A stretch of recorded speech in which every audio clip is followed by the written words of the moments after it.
Okay, and we are live. Welcome everyone to this webinar. If you guys want to let me know in the chat where you're tuning in from. I'm in Halifax right now, and Lisa, you are located somewhere in the States. I am located in the Kansas area. Kansas area, nice. Okay, I'm not seeing the chat, but I know that there's some people in here. Let us know where you're tuning in from. Obviously today we're talking about venue selection and space layouts. Hey, Heidi, coming from Ontario, nice. So we chose this webinar. If you haven't been to these webinars before, they're an hour long. We have a quick presentation for you guys, and then we hop into a Q&A where you could ask Lisa questions about this webinar or any related event planning questions. Hey, everyone. Okay, Carolina, Phoenix, St. Louis, welcome everyone. St. Louis, Midwest, woohoo! Oh yeah, Los Angeles, Fredericksburg, Hamburg, Germany. Whoa, Kansas. Oh, Heather's in Kansas. Arizona, Utah, Oregon. Welcome everyone. Okay, this is awesome. I love it. People from all around. Any Canadians? I didn't see that there were many Canadians in here. Yeah, there Ontario. was somebody. A few Ontarians. Yeah. All righty. Okay, well, I'm Malcolm. You guys might have seen me in the virtual community. If you haven't, I'll be sharing the link so you could join. Lots of great stuff in there. And we have Lisa. Lisa, if you want to introduce yourself to those who haven't already met you. Sure. My name is Lisa. I am a wedding planner in the Kansas City, Missouri, Kansas area. And I love teaching people about being a wedding planner and event planner. Hell yeah. We've had some great webinars with you for a few months now. If you guys haven't seen them, I recommend you go and watch the replay. Lots of good stuff to learn there. And I'm seeing a few people from Canada here. Montreal, that's where I'm from. Diana, nice to meet you guys. Okay.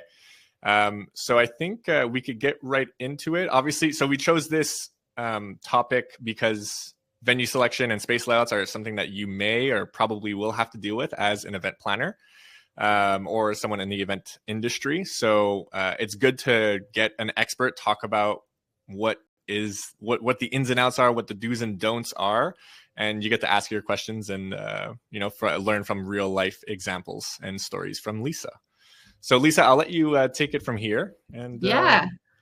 So I want to just start by kind of just like putting this kind of preface out there and saying that like a lot of what I'm teaching on is based on experience and you learn as you go. And so don't let this whole webinar be overwhelming in any way, because I think if there's a lot of information here and there's like, how did she know that? And, that kind of stuff, but just take it with a grain of salt, absorb what you can, learn what you can, but also know that this is where, utilizing those resources, your virtual communities, things like that, where you can say like, hey, I have this diagram and it's not making sense. How can I make it better?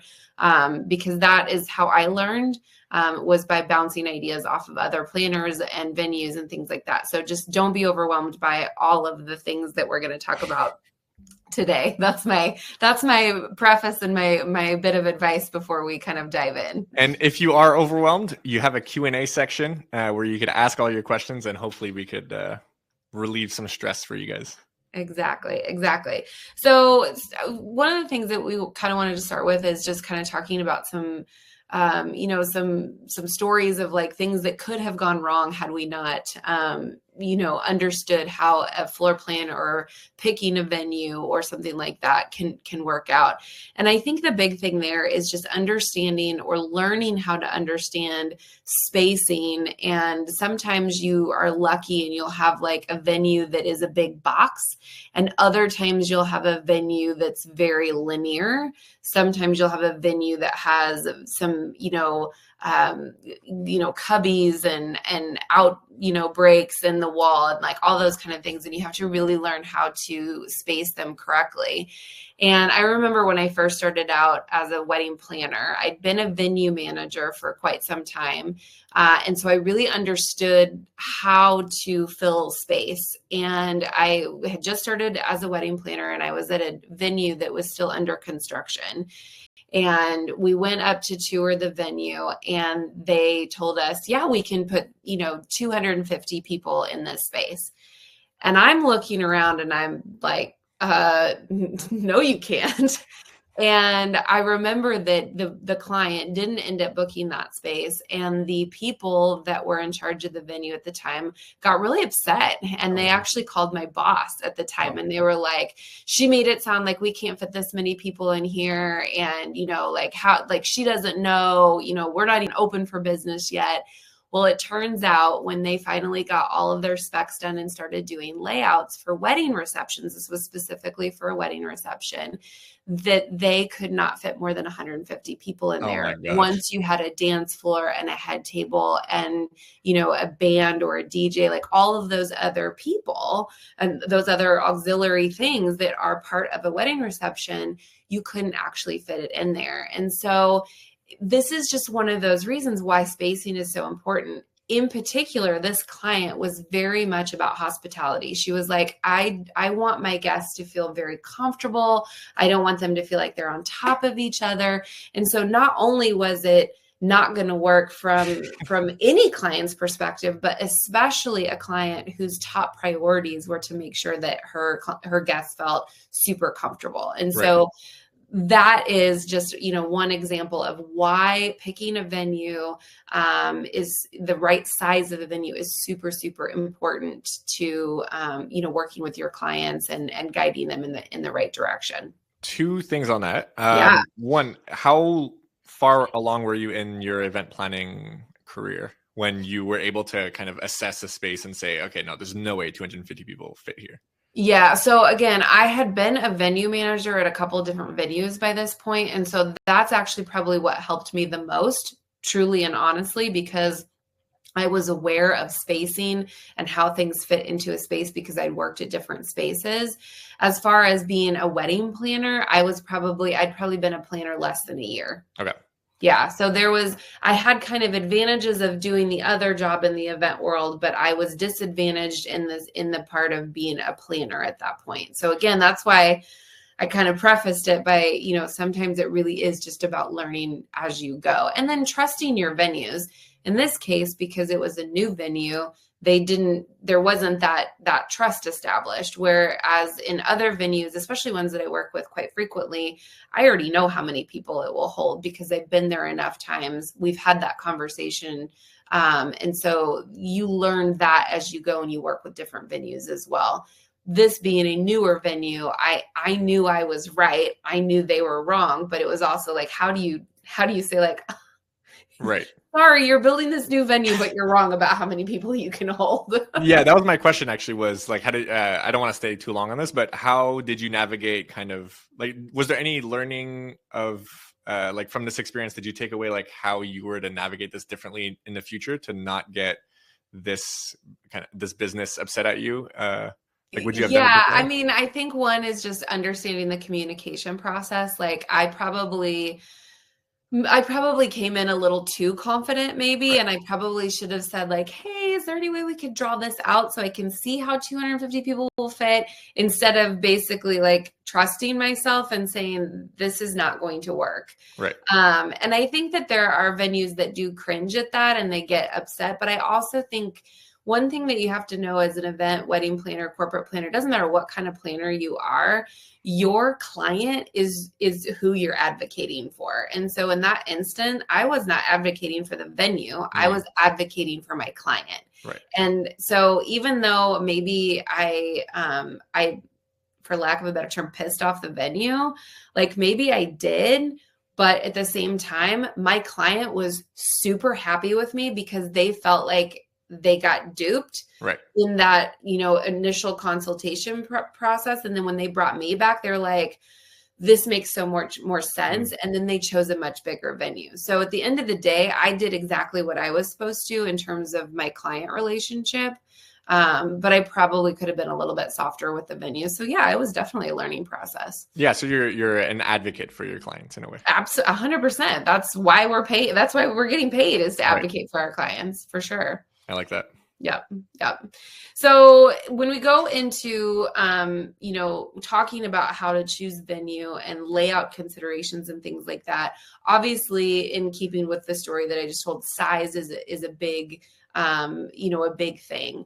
you have to have an understanding of how many guests you're looking at having, and then you have to have an understanding of how the room needs to be set up. Obviously I talk about wedding receptions the most because that's what I do the most, but I do have some corporate background as well. So I need to know if I'm doing U-shaped, if I'm doing classroom style, if I'm doing theater style, if I need to do a multi-purpose room. Maybe it's a theater style with space for dinner afterwards, or is there going to be a room flip? Can there be a room flip? And a room flip, for anyone who doesn't know, just literally means that it's a dual purpose room. We're using it for two purposes. And so we have to flip the space while the event is actually going on. And so it's just thinking again about all of those different kinds of things. What is the purpose for the event that you have that's taking place? What is the timing of the event? And then how many people are you fitting into the space? And then what are those extra things that have to be a part of that layout, if that makes sense? Yeah. So things that I frequently think about are going to be dance floor, DJ versus a band. A band usually will require a stage or more space because there's obviously more people than just a DJ. I'm thinking about, is it a plated dinner or a buffet dinner? So now I need space for the buffet and I need space for flow around the buffet. Is there a solitary bar or a bar that's permanent in the venue, or do we need to create space for a bar? What other things do I think about? I think about gift tables and dessert tables and all of those food related kind of things. Is there a photo booth or a photo moment that we need to create space for? So those are the things that I'm typically thinking about. But again, if you're doing an auction, you might be thinking about, is there space for your silent auction items around the room? Do you need a bigger stage based on how many people need to be up on the stage? All of those different things are things that you want to think about when you start to design a layout. Right. In with that, again, as I kind of touched on, movement and flow.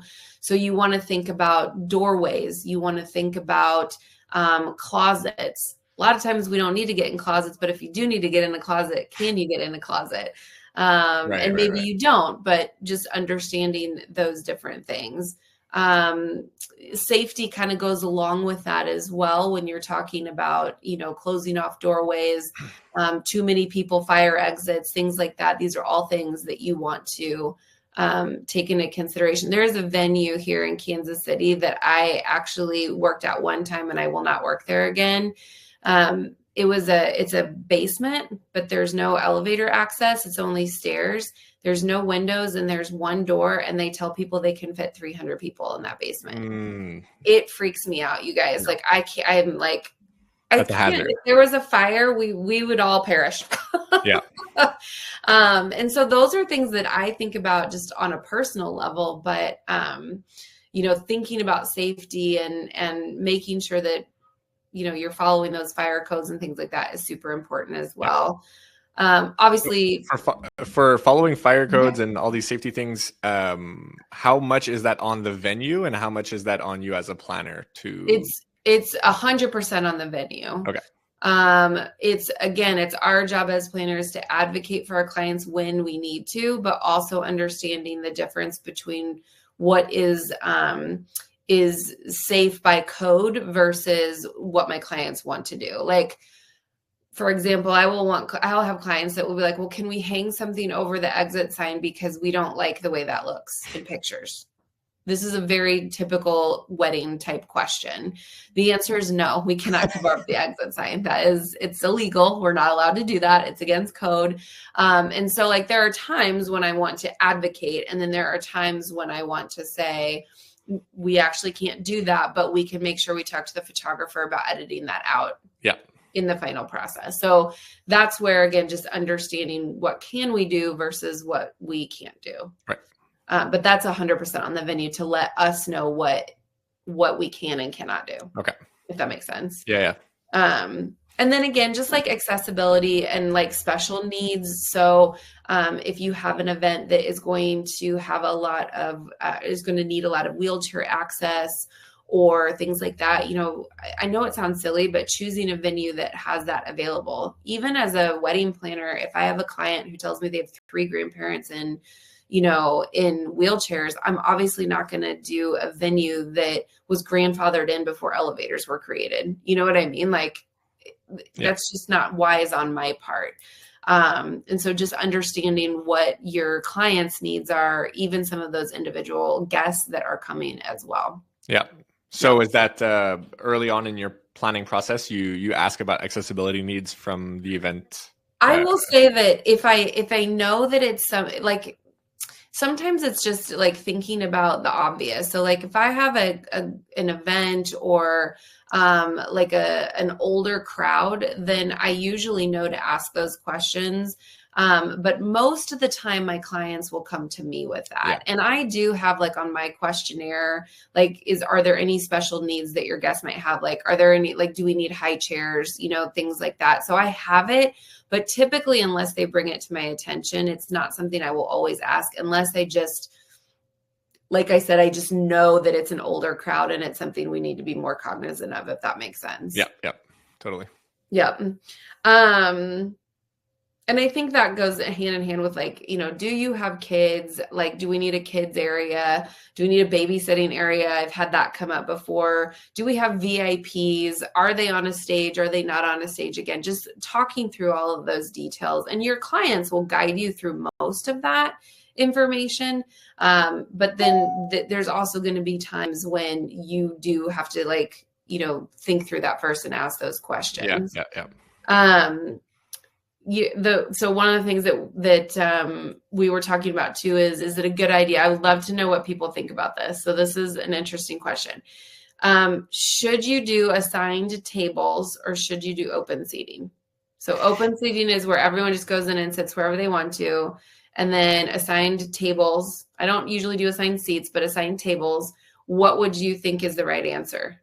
You kind of gave it away there in your description, but I didn't. But I'm gonna tell you because I have 2 rules of thought on this. Is this is for a wedding? Yeah. Well, for a wedding, a reception, a dinner, anything like that. What do you guys think? I think you gave it away, but I kind of like the idea of like a free for all. I think it sounds playful and like light. Yeah. But I can see that it could get out of control, and you like not having that control is where accidents happen, I guess. I don't know. So here we go. Ebony, assigned tables. Jolene, my wedding was open seating. Okay. Yeah. Yep. So here's a couple of things to think about. I actually don't mind it either way. I used to only love open seating, and now I predominantly do assigned tables. But there's a couple of things you just have to think about.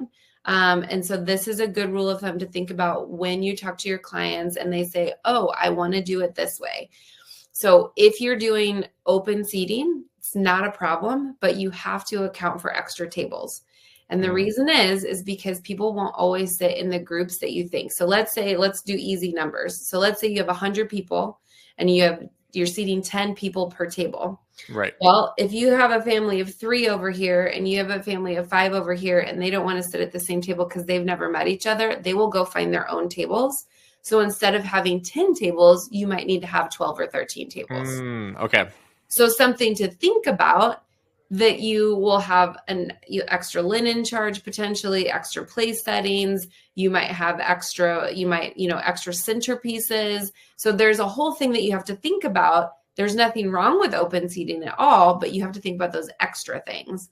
When you do assigned tables, yes, you are putting all these people together, whether they want to sit together or not.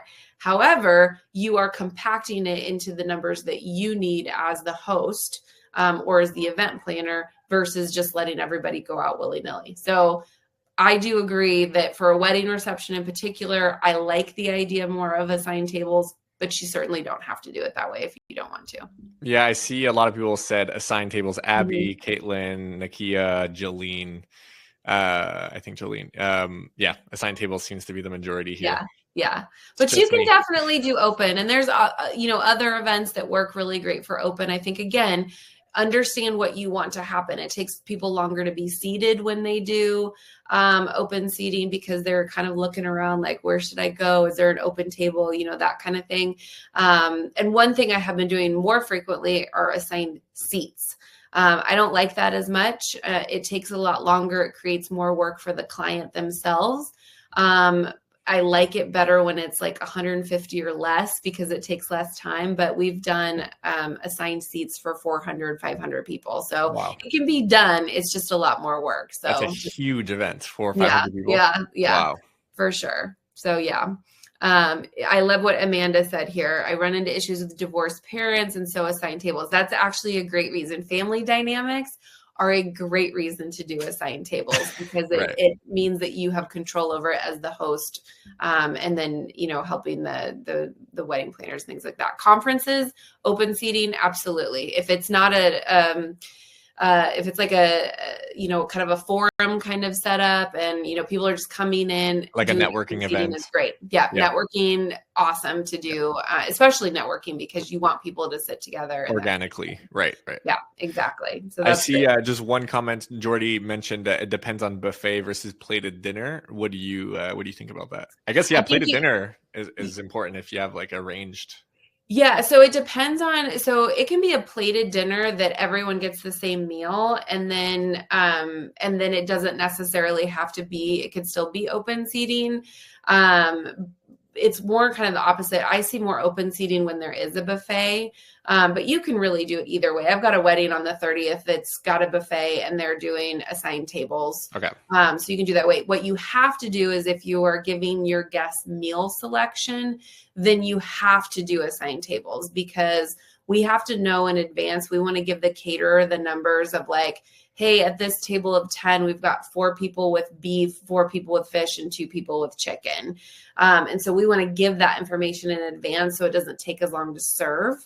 So again, that's where that kind of becomes important. So yeah.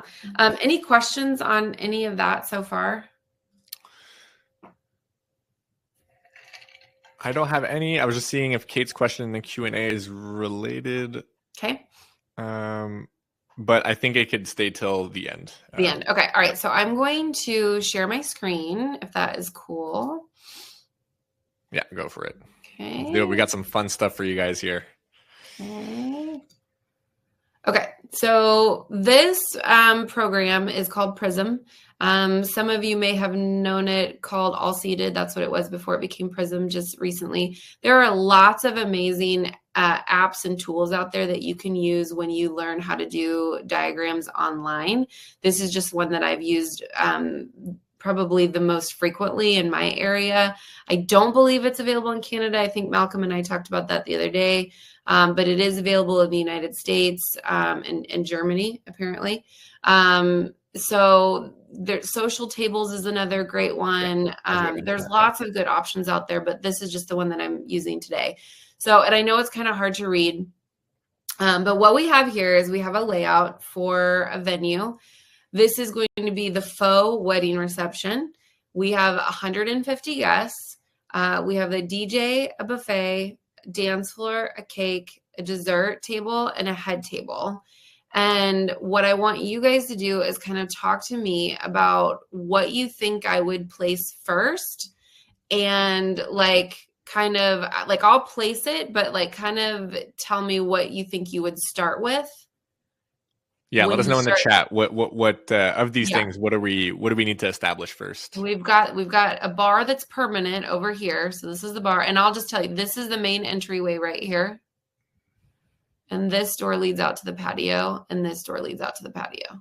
So I'll take my guesses too with you guys. Okay. I don't know the answers. So the options are listed on the left side here. So on the left side, yeah. So DJ, buffet, dance floor, cake, dessert, head table, and then of course the guest tables.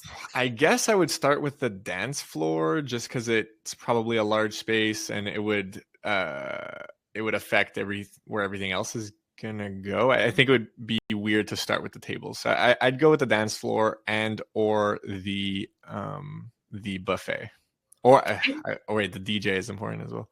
No, yeah, I would do dance floor, and the DJ probably goes near the dance floor. Okay, we're gonna give the prize not to Malcolm, but we're gonna give it to Cindy, Julia, Oh my. Angela, and so it actually is important to know where the dance floor is for sure. If you are bringing in a dance floor, that is very important. But starting with a head table can be really great too, because that is a priority place in terms of the focal point of where the wedding reception is. So I know that in this room, there's these beautiful windows right here. And so I'm going to pull out my traditional head table, and I'm going to move that over here. And actually, I'm going to center it just a little bit more. It's going to be a little bit messy just because I'm doing this on the fly with you guys here tonight. But there's the head table. Typically then, as you said, the dance floor, we're going to put the dance floor in this big center space right here in the middle so that everyone can see the head table. And in particular, the bride and groom who are going to be seated in the center there. Okay, so we know we've got our dance floor here in the middle. Okay. So we know that we're going to put the dance floor there in the middle. So that's right. Wait, that's what you're saying? Yes. So we're going to put it in, yeah, but we don't, in this case, and this is just about learning about the venue. This venue has a wooden floor, so we don't have to add in an extra dance floor. Okay. And I like Jordy. This was great. I love your response here. The head table, which is the focus of the reception. Yep, absolutely. I don't have a band for this particular one. So next would be then after we've established where the head table is and where the dance floor is, then we're going to go with the DJ, because that's also a focal point is, the entertainment and where he's setting up and things like that. So that's excellent. So we're going to move our DJ table, and it's got this like cute little thing where you can turn it sideways. So he's going to be facing the dance floor. Okay. So this is my DJ. And then after that, so there's I see a door behind. So this door is not a door that I necessarily need access to, because I'm going to be focused on the entry door over here and the patio doors over here. This one also leads out to the patio, but it's not as important because we have such great access over on this side. Okay. Got it. Yep. Yeah. And again, that's just one of those things that you learn about just understanding the different venues that you're in.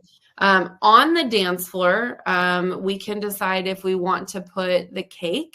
Sometimes we'll put the cake on the dance floor and then move it before dances start. And so that's a great option because, again, it's a focal point. There's nothing around it when the beginning of the reception starts. So I like to put the cake on the dance floor. So we're going to put that there.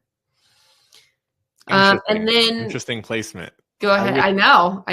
Okay. So you feel comfortable putting this in before all the tables are in? Yeah, because it's still a focal point. Okay. Okay, that's important. All right. Yeah, it's important. So the other thing that I'm going to tell you all now is that this door right here leads to the kitchen. Okay, so now in thinking, the next thing that we want to kind of establish is where do we want our buffet? Where do we want our dessert table? So the cake is a little bit different because cake is typically round, typically is a focal piece, but the dessert table usually needs to be offset against a wall. Okay. So because I know that my kitchen is back here, I'm going to go ahead and do my buffet next. Okay. I guess that makes sense. Yep. And I'm going to put it not quite centered in the room. I'm going to put it off to the left just a little bit here because I want to make sure that there's bodies are able to go on this side of the buffet and this side so that we can have a double-sided buffet. And then I'm going to put my dessert table actually against the wall over here. So there's still movement in between the dessert table and the buffet. There's plenty of room around the buffet in order to create flow for the overall event here. Okay. Everybody good? I think this makes sense. Yep. Okay. And then the next thing I'm going to do is I'm going to start filling in those guest tables. And again, keeping in mind that this is a doorway to another ceremony space. And so we're not, in this particular case, I'm not utilizing this space. So I don't have to be as conscious about this door. I do want there to be some sort of symmetry if possible. But one thing that I will not, what I want to encourage you not to do is think that on this diagram, it has to be like, tables in like super organized rows. Because once you actually go walk into a venue, you don't notice if all the tables are in perfect rows. They can be a little bit more sporadic. And so we're just going to kind of place them. Especially circle tables, right? I would imagine square tables have a different effect. Yeah, you want things to be very linear when you have some of the longer family style tables. So that can be a little bit different. And again, tools like this, like Prism, like you can be a little bit more like, just throw your tables out there. And then as you play around with them, you can move them a little bit more. Like I want to be conscious right here. Like I wouldn't want to put a table right there because that's right in front of that bar. Right. Yeah. And we want there to be flow. We also don't want one obviously right here. Can you imagine a grand entrance happening and there's a table like just right smack in front of that?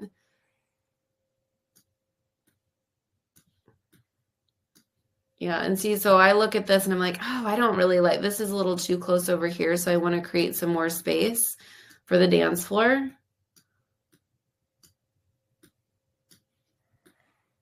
And so you just kind of play around with it. Yeah. So it's really more of an art rather than like a science of this is where it needs exactly. to go. And everyone's going to do it a little bit different. And that's 100% okay to do it that way.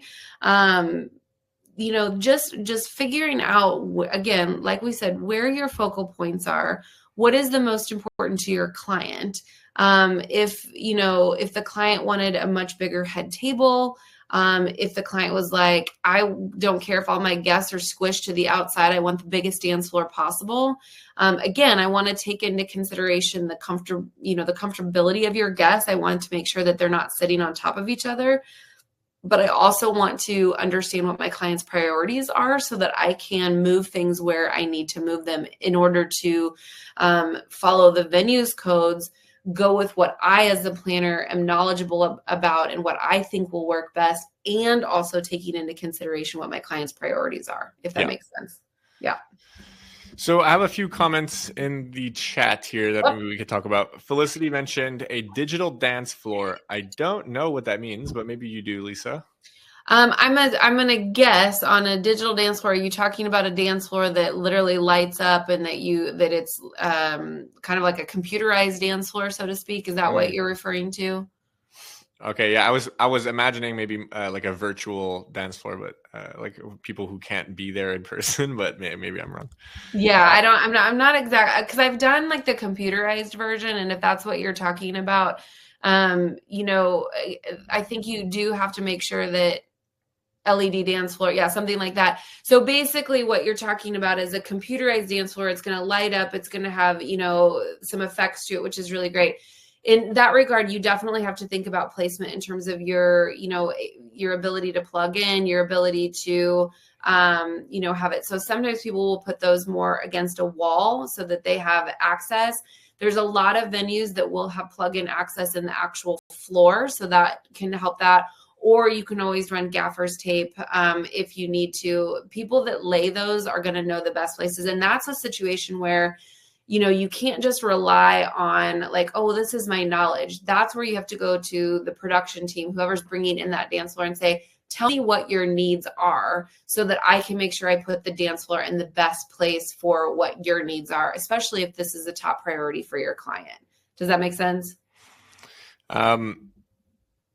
Yeah, I think that makes sense. I have another question from Julia who says, where is the table moved when the bride and groom complete their first dance and before the cake cutting?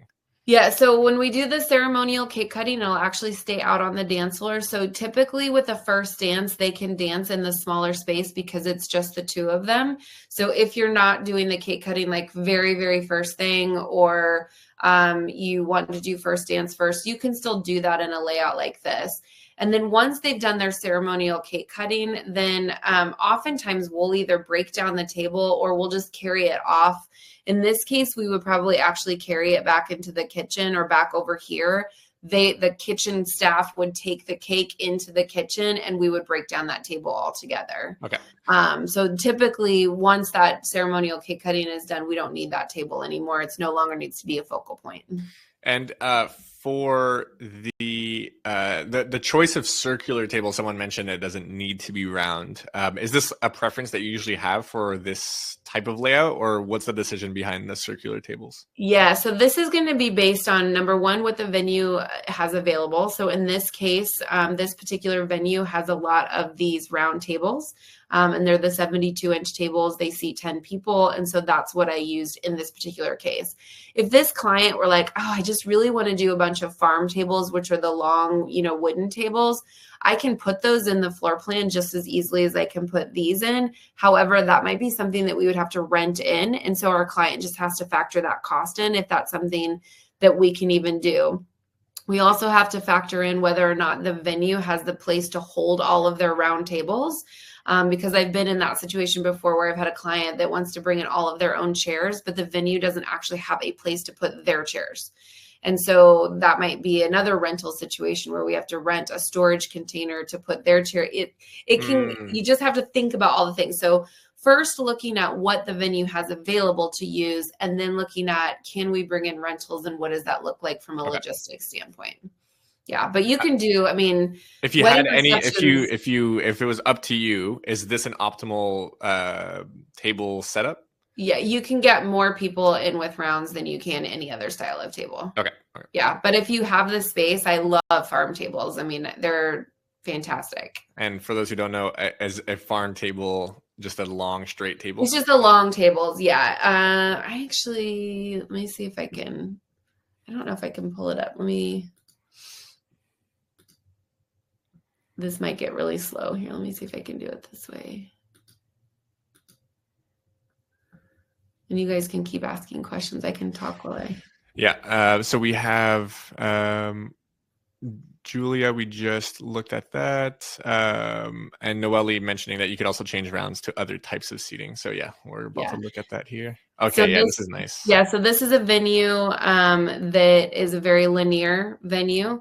This is a wedding I did in 2022, and this particular venue only has farm tables for guest seating. So we did the head table in the middle, and then we had the cake over here in front of the stage, and then we did the farm tables, and we doubled them up. Other than the head table, which was 3 tables, we did two farm tables so that there was plenty of space for guests to walk in between. So this venue, because it is so linear, it works really, really well with the farm tables.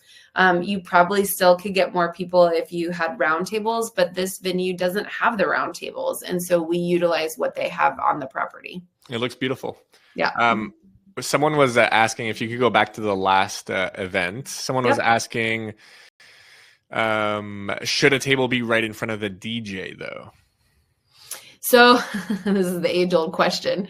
So it depends on where the DJ speakers are, and sometimes you don't always know that information.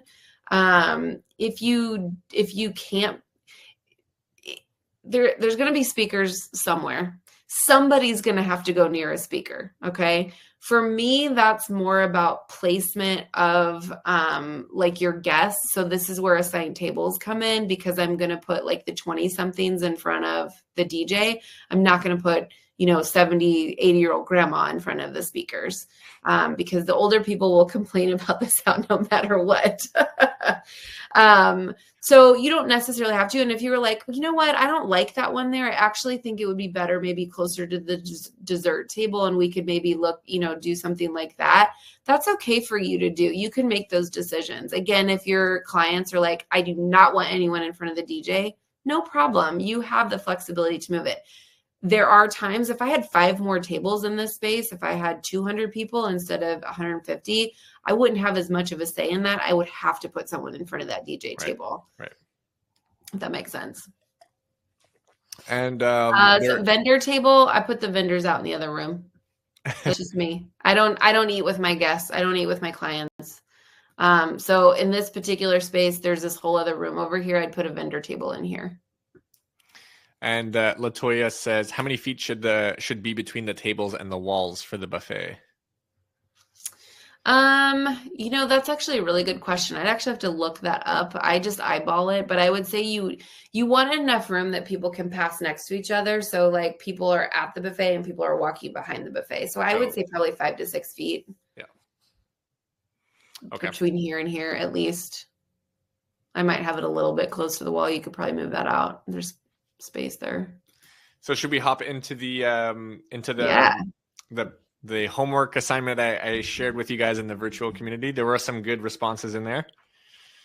I'll go ahead and pull up some slides here. So I shared in the virtual community 2 diagrams, diagram A and diagram B, and I asked what diagram has mistakes in it, basically. So a few things to consider, but we did get some good responses. So this is diagram A. Take a look. And then this is diagram B. Yeah. So I'll go ahead. I don't know if you want to talk on this, or should I go and read some responses from students? Yeah, I'd say let's go through responses and then we can kind of talk through what they say. Yeah. Okay. So Jolene says, diagram A, even though the tables are spread out across the floor space, the flow to the buffet tables, washrooms, bar, and cocktail tables and exits are blocked. Also, the head table is not placed properly. Headache is just that it should be at the head of the a headache is just that it should be at the head of the room where everyone can see it. So I'm mentioning, you mean the head table. Plus, there's no room for dance space. Even if you were to move a few tables to create the dance floor, you'd be crowding the other tables. Diagram B has a few flaws too. They're a little crowded, even though the head table is up front where everyone can see it. And there's a dance floor. The flow to the washrooms are a little blocked from some angles. The exit also did not have the best exit plan. It could lead to crowding and tripping when exiting in an emergency. So both seem to have flaws according to Jolene, but diagram B was a bit better. So this is diagram A. Okay. And then this is diagram B. Diagram B. Okay. Any thoughts on that, Lisa? Do you want me to go ahead and tell you my thoughts, or do you want to do other I'll comments? read the other person's response as well. So I have another response from Amanda here. Amanda says, I'm going to say diagram A being the one that has the flaws, because it has tables sitting directly in front of entryways, which could be a safety hazard. Also, the tables around the bar are a safety issue. If you've ever been to a bar, you will know intoxicated individuals tend to spill their drinks everywhere. So having that close to the bar for me would be a no-go. I have literally had an intoxicated individual stagger and spill his entire beer all over me from my hair to my feet, and it was not a pleasant experience. No, I would say not. Sorry to hear that, Amanda. But yeah, and now you learn not to place people too close to the bar. That's right. So that was it. Those are the responses that we got from students. So yeah, so let's kind of talk through, because I kind of did a little bit of both when I created these. So they both have a little bit of issue, but the worst one is definitely going to be diagram A. And most of the things you touched on, but there are a couple things that I also wanted to reiterate, and then also some things that I didn't that were not noticed as well. So and again, this is why I want to preface, some of this is just based on knowledge and just experience. So this particular floor plan, this is for a beautiful venue here in Kansas City called the Guild. And right above where this particular head table is a gorgeous chandelier that is huge. Is it this here? Nope. The chandelier I can't see on the diagram, but the head table, it's right above where that head table is. And so actually in this particular venue, a lot of times the head table will be in the same formation under the head table or under the chandelier, and then it's on wheels. And so we roll it out after the dinner is done, and then that becomes the dance floor. Got it. Yeah. So those are some of those tricks that I put in there, because not everyone's going to know that information, but that's why you get to know your venues. That's why you learn your venues. Okay. Definitely all of the exits are blocked in this particular case. The tables are spread way too far apart. They're right in front of the bar. They're right in front of the dessert table. Yes, all of those things. It's not a good setup for that. Also, we've got in this corner where the pink table is, the small corner, that's our dessert table. And then our cake table is over by the head table, different other pink one, that pink one. Yeah. Okay, So you can actually draw on this, by the way, Lisa. oh, can I? How do I draw on it? Yeah, use your mouse and just click and drag. Oh, look at that. Oh, hey. Okay, hold on. Okay, so this is the dessert table and this is the cake table. It doesn't make any sense for the cake table to be all the way over here and then the dessert table to be all the way over here. In this particular case with this particular diagram. You could do something similar like what we had before and do the head table this way and put the cake in the middle if you wanted to, but in this case there's just no flow working out here whatsoever. But the one thing that no one noticed is that I have my buffet table over here, but this is my catering kitchen right here. So this does not make any sense. So here's my buffet and here's my catering kitchen. So you always want to have your buffet table closer to your catering kitchen and not all the way across the room, or that's going to present problems when the caterer is trying to restock the items on the buffet. Does that make sense? Right. All in the details here. I did not notice that, but good to know. Okay, so then I guess we could hop into diagram B and see what the differences are. Okay, immediately I could see the catering table here. And the blue table is the cake? The cake table. Got it. Okay, and then this is here, what we have, that's the DJ. We didn't talk about him in the other diagram, but he was kind of over here and he was over here in that other diagram. Right. Yeah. And so having the DJ over here is much better because it's that much closer to the dance floor and he's not back in this corner over here, if that makes sense. Right. Okay. We put the buffet over here because even though it's in another room, it actually helps to create with the flow of the guests because they can go in this way. That's a really bad arrow. And you've got the caterers who can come in this way. And so their flow just works a whole lot better from this point of view here. Right. Instead of having to go all the way. Exactly. And then you have the nice area for the dance floor in the center. So again, you could put the cake over here and then move it if you wanted to, but it still makes for a nice big open area. And as Amanda talked about, you don't have anyone right here in front of the bar, which is fantastic.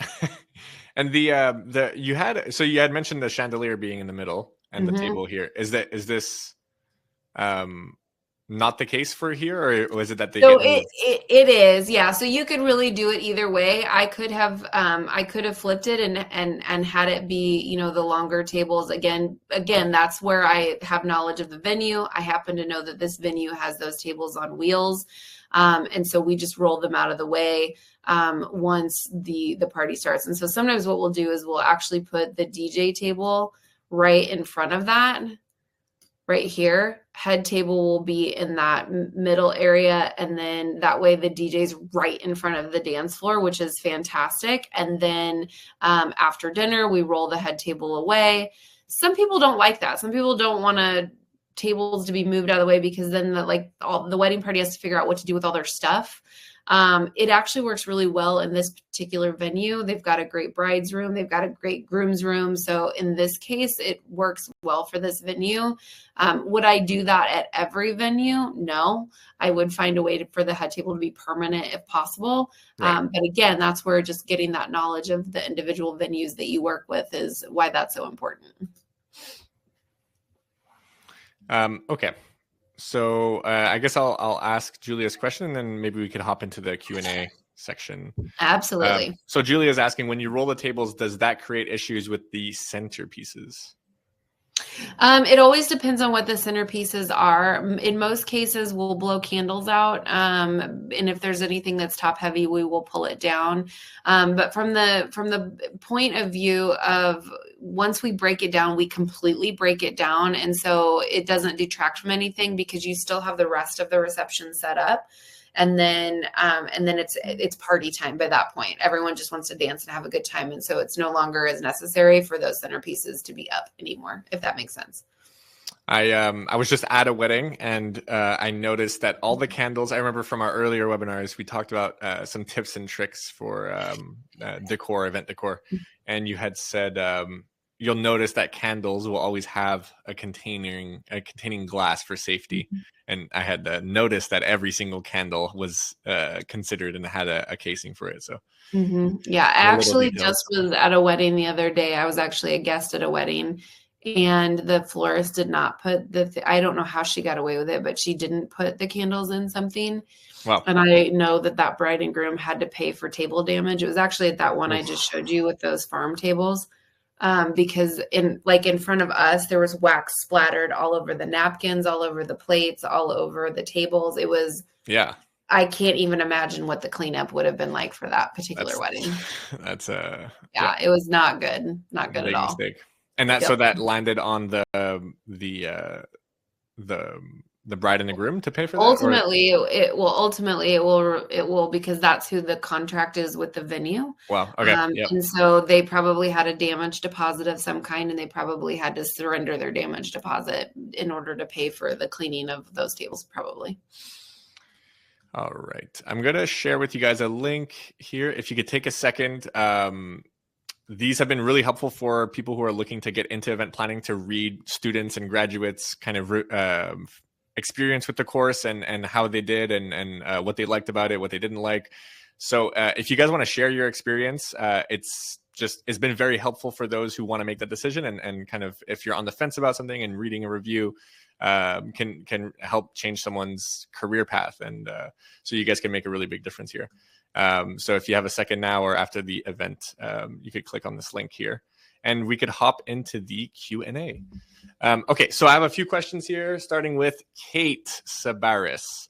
I'm a corporate event planner. What do you recommend to increase engagement and make meetings less boring? Oh my gosh. Starting with a tough question here, Kate. That is a really tough question. And I have to say that I may not be the most expert person to answer it, but what I will just say is that I think it's just like anything. Movement is always great. Interactive type things are always great. When you're talking about like setup in terms of floor plans, kind of bringing it back to kind of, this topic here, doing something that is more U-shaped, if you have the space to do something like that, that creates that opportunity to have more discussion, even doing round tables, if that's a possibility. I know that at conferences and seminars and things like that, encouraging that networking, people chatting with each other, like I said, movement, getting up and moving around every so often, all of those things are going to be super helpful. I know that with corporations, they don't always have the ability to do that because they have to get so much time in for meetings and such like that. But the more you can break things up, the more you can create some of that engagement. Tough question, Kate. But keep it up. You have another question here. So, and we have a meeting in a movie theater for catering ideas. What do you recommend that's easy, especially if our lunch break is super tight? Yeah. So I think honestly, like things that are super, super simple. So if they're allowing pretty much anyone to come inside, obviously depending on weather and other things like that, I mean, food trucks are a great option. Like even doing something like street tacos, like a Chick-fil-A, a Chipotle, like some of those things that like people just really, really, really love, but are super simple to like grab, and then go back to their seats and eat. People eat in movie theaters all the time. Obviously they eat nachos, they eat popcorn, that kind of stuff. So make it kind of, like finger food grabby kind of like that. And I think that makes it more engaging and more exciting. I mean, I went to a wedding the other day. They literally had a Chipotle and a Chick-fil-A buffet at the same wedding. And it was like mind blowing. Like it's not going to be for every wedding. It's not going to be for a formal wedding, but for this wedding, it was awesome. And people loved it. You know what I mean? Yeah. Yeah, we had pizza delivered at night for and pizza and McDonald's delivered at night Mhm. for We our were last wedding. supposed to have McDonald's this last wedding I did on Saturday night, and then instead they brought in Winstead's, which for anyone that doesn't live around here, it's like a 50s hamburger diner is what Oh, it is. Oh my gosh, it was so good. oh yeah. We got attacked. Like people, we were trying to put the burgers out on the plates, and like literally guests were like hovering, and then one person was like, "Can I take one?" And I was like, "Yes." And I mean, like 30 seconds later, 12 dozen hamburgers were gone. It was never happened to me before. So it sounds like 50s burgers is the way to go, Kate, The way to for go this. for a late Yeah. night snack. Okay. Zovinar, I hope I'm pronouncing that right, has a question here. So considering the seats of the bride and groom beside each other, the tables are too separate, though. It wouldn't be uncomfortable for them to sit on the edge leg of each table. What do you recommend to do about that? So again, it has to do with the type of tables that you have. When you have, so one thing to think about is when you're doing the longer tables, I always try to do wider tables. So your standard banquet table is only 30 inches wide. You're correct. It is not great to put people on the end of those tables because they will be uncomfortable. It's not enough space. When you do a 48-inch wide or a 42-inch wide table, that gives more space on those end caps that people can actually be seated on them. You do want to think about leg placement. That's always going to be an issue when you have those longer tables. But you just have to kind of understand where to place people. So in that case, you might have to put people more in the center, but then you can put someone on the end because the leg room is wider and you're able to do that. So again, it's just understanding what those different tables will allow you to do or not allow you to do. I do like for my couples to be in the middle. You're right. Sometimes that's hard when you have just two tables. If you have three tables, it's easy because the bride and groom can sit right in the middle. Sweetheart tables are another great option for that because you've just got two people on one table. So again, that's where you want to talk to your clients and say, hey, if we do it like this, just so you know, you might be seated on where those legs are. Is that okay? And let them make that decision because that might fit with what your floor plan allows the best. Also, remember that your bride and groom probably are only going to be seated at their table for a total of 15 to 20 minutes for the entire night. And so like, make sure you understand when it's a big deal and when it's not a big deal. If you were going to be seated all for hours at a table like that, that would suck. But if you're going to be seated at the table for 15 minutes, most people can do anything for 15 minutes. These are definitely things I would never think of. Little details like where the legs of the tables are and where the bride and groom are going to sit. That's awesome. Okay, got a lot of great comments here saying the information is fabulous. I do appreciate your time and dedication. Information was very helpful. So yeah, thank you guys. I think that wraps it up. I don't see any other questions. Oh, okay. Last question here from Cindy, and we'll wrap it up here. Yeah. What if the head table is round? Would you still place it in the same? Or sorry, place it the same? Not necessarily. So typically when I do a round head table, I usually almost don't even really call it a head table. I'll just count it as like table 1 or table 2 or something like that. Usually when it's a round, it's because the bride and groom don't want it to be the center of attention. Unless it's like, so sometimes I've had like a round table, like a sweetheart table in the middle. Can I show what that looks like? Yeah, of course. Let's do it. So like if you had like a head table, oh, hold on, did it work? I don't see anything. You want to present the diagrams or your screen? No, I was gonna do. Oh, there we go. Okay, so like, and there's no chairs at this, but like, let's say you had a head table that had a sweetheart table, so a round in the middle, and then you could do like that. Oh, that's cool. So then the sweetheart table, but then you still have the head table with the rest of your wedding party. You can do it that way. But when you do just like a regular round, I wouldn't do it as like a focal point because typically that's why they're doing it at a round is because they don't want to be the focal point. Right. And so that's why. That makes sense. Yeah, that's a good insight. Yep. One other thing I forgot to mention, and this is just a little piece of, advice. When you're numbering your tables, I always number them with how guests are entering the room, if possible. So if my guests are out here on the patio for cocktail reception, I'm going to start with like 1, 2, 3, 4, 5, 6, 7, 8, 9, 10, 11. Like I'm going to go around this way. If my guests were all in the ceremony space right here and they were coming in this way, then I would probably start like 1, 2, 3, 4, 5, 6, 7, and go that way. Okay. And then your table numbers always need to face whatever direction they're coming in from. Okay, that makes sense. Awesome. Okay, I think that wraps it up. I shared with you guys the link to the virtual community. It's active. People are sharing their stuff in there. So I encourage you to join and connect with your peers and graduates, become a mentor for others. So yeah, click on the link. I am really happy with all the great questions you guys asked and all the chat stuff in here. Lisa, you had a great presentation. Thank you so much for your time. And to the next webinar. Thank you. Awesome. Thanks, care, guys. everyone. See ya.